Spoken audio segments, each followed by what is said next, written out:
Hey everyone, in this video, I will show you how to make QR code in Canva. If you find this video helpful, a like and subscribe would mean a lot. Alright, let's dive in. Now, first of all, open your design on Canva.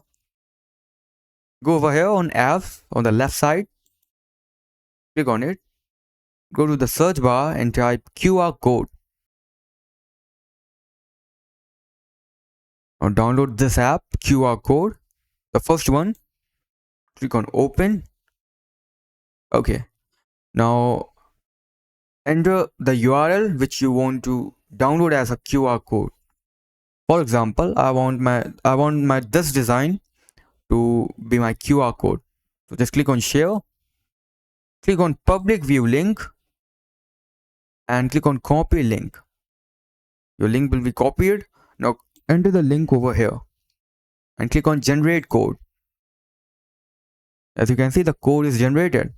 Now when someone will scan this QR code, he or she will be redirected to this design like this, as you can see. Now if you want someone to redirect to any specific link, you can just put the link over here. For example, you want someone to redirect to your YouTube video, just put the link of your YouTube video over here and click on generate code, and the QR code will be generated over here. So that's it for the video. That's how you can generate QR code in Canva. Thanks for watching.